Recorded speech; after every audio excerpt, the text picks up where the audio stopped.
Now we talk about median nerve. The median nerve,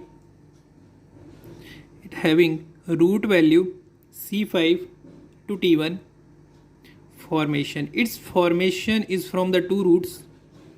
One is medial root of median nerve, which comes from medial cord of brachial plexus. Another one is the lateral root of median nerve, which comes from lateral cord of brachial plexus. Both together join and to form our median nerve. The root value is C5 to T1. Let's draw a diagram. Suppose this is humerus. This one is humerus bone. The nerve comes after the formation of from medial root of median nerve and the lateral root of median nerve. Then it moves down here. It is present here. It is present between the two heads of one muscle.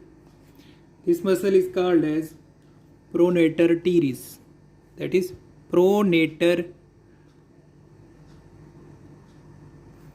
teres. Then it moves, that is the nerve is present between the two heads of the pronator teres. The nerve moves and divides into two parts.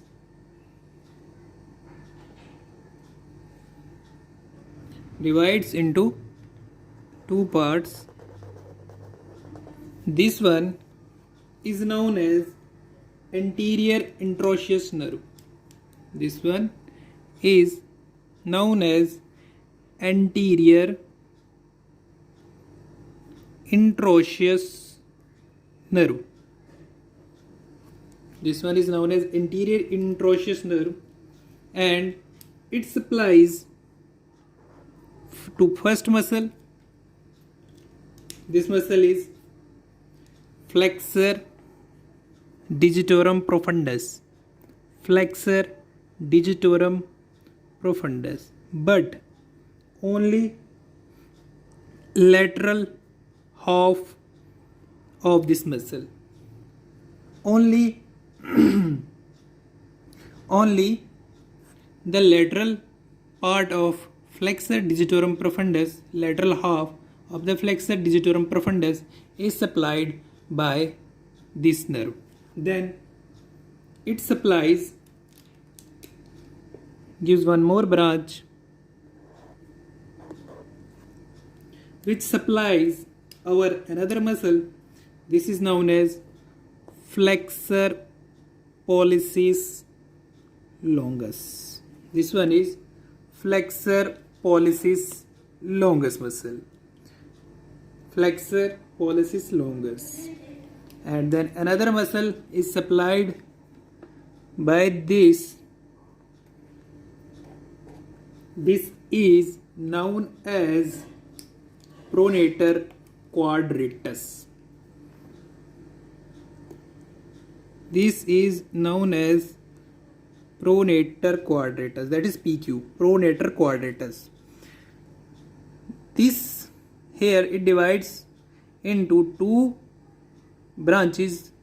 One is called as anterior introitious nerve, which supplies flexor digitorum profundus, only the lateral half, and then it supplies to our another muscle, flexor pollicis longus. Then it supplies to the another muscle which is known as pronator quadratus. Then another branch, this one runs, and it also supplies muscles. First it supplies our superficial flexors, that is superficial flexors. superficial flexors. Then it also supplies another muscle which is known as flexor digitorum superficialis. Flexor digitorum superficialis. Then this nerve here is a structure is present. This is known as flexor retinaculum. Flexor retinaculum of hand. This nerve passes into the hand below the flexor retinaculum. Below the flexor retinaculum. But here it also gives one branch which passes above to flexor retinaculum. Above to flexor retinaculum. This is known as palmar cutaneous nerve. This is known as palmar cutaneous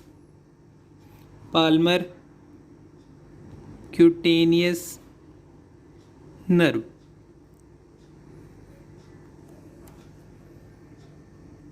After entering into the hand, it is divided into again two branches. One is lateral and one is medial. This medial one is called as also called as digital branch. Digital branch. It also supplies our muscle. This is known as lumbrical. That is lumbrical first. First lumbrical is supplied by this. This one is our medial one. And this one is our lateral one branch. It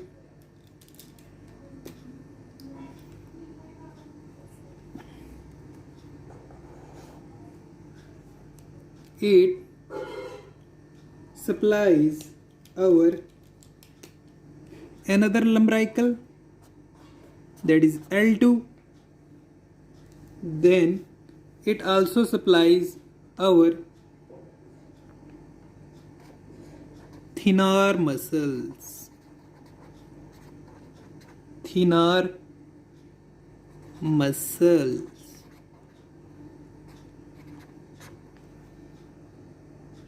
All thenar muscles except one muscle, this is adductor pollicis. Adductor pollicis. It not supply to adductor pollicis. The clinical of this nerve is whenever there takes place a compression over the flexor retinaculum, the nerve, the underlying nerve get compressed. This is known as carpal tunnel syndrome. Carpal tunnel syndrome. This is called as carpal tunnel syndrome. In the carpal tunnel syndrome, median nerve get compressed. That is median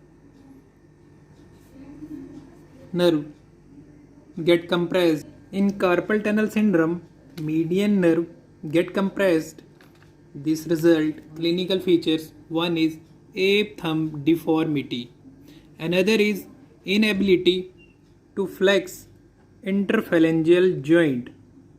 And third one is, this is important one, no sensory loss to lateral 3.5 of the palm because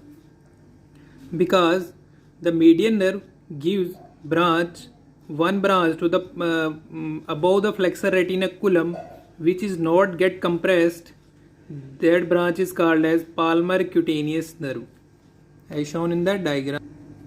This branch which is given above the flexor retinaculum and it not involved in carpal tunnel syndrome. Not involved in carpal tunnel syndrome.